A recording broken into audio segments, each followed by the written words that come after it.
તો ભારત પાકિસ્તાનમાં તણાવભરી સ્થિતિ વચ્ચે કચ્છથી અહેવાલ પ્રાપ્ત થઈ રહ્યા છે કે ફરી એક વખત પાકિસ્તાન દ્વારા નાપાક હરકત કરવામાં આવી છે।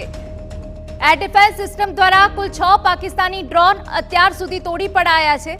અબડાસા વિસ્તારના નાની દૂફી ગામમાં પાકિસ્તાની ડ્રોન દેખાયું। એરફોર્સ સ્ટેશન નજીક એક ડ્રોન તોડી પાડવામાં આવ્યું। આદિપુર વિસ્તારમાં ડ્રોન તોડી પાડવામાં આવ્યું।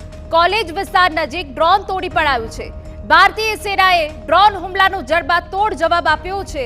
ડ્રોનનો કાટમાળ શોધવાના પ્રયાસો ચાલુ છે।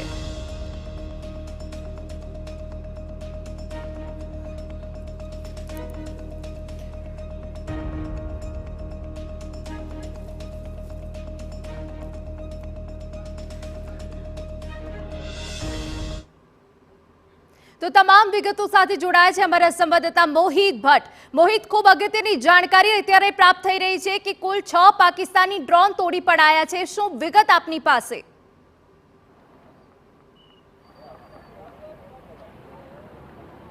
અત્યારે જે માહિતી મળી રહી છે તે પ્રમાણે કુલ જે 5થી વધારે ડ્રોન છે તે જે કચ્છના સરહદી વિસ્તારો છે, ભુજ એરબેઝ સહિતના જે વિસ્તારો છે ત્યાં પાકિસ્તાન તરફથી મોકલવામાં આવ્યા હતા, પરંતુ જે ભારતીય સેના છે તેમના દ્વારા આ તમામ ડ્રોન છે તેને તોડી પાડવામાં આવ્યા છે। અત્યારે જે માહિતી મળી રહી છે તે પ્રમાણે જે ભુજ એરબેઝ કે જે હું આપને દ્રશ્યો બધા માંગીશ કે અહીંથી આ વિસ્તાર છે, આ વિસ્તારમાં અંદરની તરફ છે તે જે ભુજ એરબેઝ આવેલું છે અને ભુજ એરબેઝ નજીક જે 3 જેટલા ડ્રોન છે આજે વહેલી સવારે જોવા મળ્યા હતા, જેને જે ઇન્ડિયન જે ભારતીય સેના છે તેની એર ડિફેન્સ સિસ્ટમ છે તેનાથી તોડી પાડવામાં આવે છે। પાકિસ્તાનના જે મલિન ઇરાદાઓ હતા તેમનો જે ટાર્ગેટ હતો તે ટાર્ગેટ તેઓ પહોંચી શક્યા નથી અને તેઓ કોઈ પણ પ્રકારનું નુકસાન કરે તે પહેલા જ તેને તોડી પાડવામાં આવ્યા છે। બીજું, જે આદિપુર વિસ્તારમાં જે એક ડ્રોન છે તે તોડી પાડવામાં આવ્યું છે। આદિપુર વિસ્તારમાં જે કોલેજ સર્કલ નજીક રહેણાંક વિસ્તારમાં આ ડ્રોન છે તે પડ્યું હોવાની માહિતી છે તે મળી રહી છે। હાલમાં જે સ્થાનિક તંત્ર છે અને જે સેનાના જે અધિકારીઓ છે તેમના દ્વારા તેની સમીક્ષા છે તે કરવામાં આવી રહી છે। આ કાટમાળ છે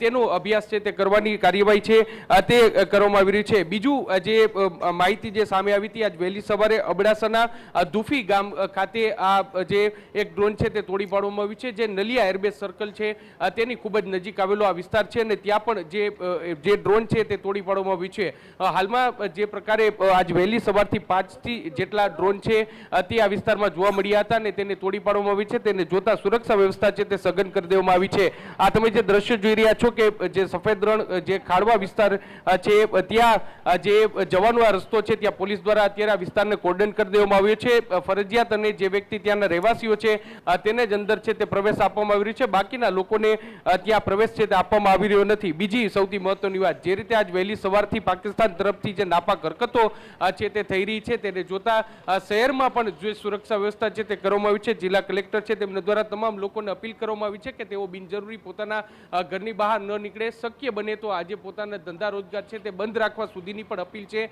તે કરવામાં આવી છે। ટૂંકમાં જે પાકિસ્તાન દ્વારા જે નાપાક હરકતો કરવામાં આવી છે, પરંતુ તેઓ આ પોતાની હરકતોમાં સફળતા તેમને મળી નથી, પરંતુ સુરક્ષા રાખવી અને સાવચેતી રાખવી ખૂબ જ જરૂરી છે ને એટલા માટે જ જે તમામ મોરચે જે અંદરની તરફ જે સુરક્ષા એજન્સી હોય કે પછી વહીવટી તંત્ર હોય, તમામ લોકો છે તે તમામ પ્રકારની સુરક્ષા વ્યવસ્થા છે તે રાખી રહ્યા છે। લોકોએ ગભરાવાની જરૂર નથી, કારણ કે ભારતીય સેના છે તે પાકિસ્તાનની તમામ નાપાક હરકતો છે તેને જડબાતોડ જવાબ છે તે આપી રહ્યા છે, પરંતુ સાવચેતી રાખવી એટલી જરૂરી છે ને એટલા માટે જ તમામ પ્રકારની વ્યવસ્થાઓ છે તે અત્યારે કરવામાં આવી રહી છે। જે 5 જેટલા ડ્રોન છે તે જોવા મળી છે, તમામ ડ્રોનને તોડી પાડવામાં આવ્યા છે। પાકિસ્તાન પોતાના ઈરાદાઓમાં ક્યાંય સફળ છે તે થયું નથી અને હવે જ્યારે જે કાટમાળ છે તે મેળવવામાં આવી રહ્યો છે અને કોઈ પણ પ્રકારનું નુકસાન છે તે આ ડ્રોનથી ન થયું હોવાનું અત્યારે પ્રાથમિક રીતે સામે આવ્યું છે। જી બિલકુલ, બહુ તમામ વિગતો બદલ આભાર। તો જે રીતે અમારા સંવાદદાતા તમામ વિગતો આપી રહ્યા છે, હાલ તો જે ડ્રોન તોડી પાડવામાં આવ્યા છે તેના કાટમાળ શોધવા માટેના તમામ જે પ્રયાસ છે તે કરવામાં આવી રહ્યા છે, પરંતુ જ્યારે આ હુમલો થયો, હુમલાનો પ્રયાસ થયો છે તે બાદથી જ સ્થાનિક પોલીસ કે જે સઘન તપાસ કરી રહી છે, બીજી તરફ સરહદીય વિસ્તારમાં પણ પોલીસ દ્વારા પેટ્રોલિંગ સઘન કરી દેવામાં આવ્યું છે।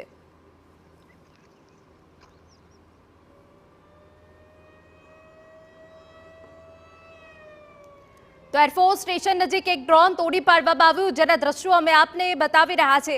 કચ્છ જે એક સંવેદનશીલ વિસ્તાર છે કે જ્યાં વારંવાર ગ્રામ્ય વિસ્તારોમાં પાકિસ્તાનની નાપાક હરકતો સામે આવી રહી છે. ફરી એક વખત પાકિસ્તાનની નાપાક હરકત સામે આવી છે. મોડી રાત્રે પણ સમગ્ર કચ્છમાં બ્લેકઆઉટ કરી દેવામાં આવ્યું હતું. લોકોને સાવચેત કરવામાં આવ્યા હતા અને વહેલી સવારે પણ ડ્રોન એટેક કરવાનો પ્રયાસ કરવામાં આવ્યો છે, પરંતુ આપણા ભારતીય સેના દ્વારા પણ જડબાતોડ જવાબ આપવામાં આવ્યો છે. અત્યાર સુધી કચ્છમાં પાકિસ્તાનના 6 જેટલા ડ્રોન તોડી પાડવામાં આવ્યા હોવાની વિગતો મળી રહી છે અને હજુ પણ સઘન સુરક્ષા કરવામાં આવી રહી છે.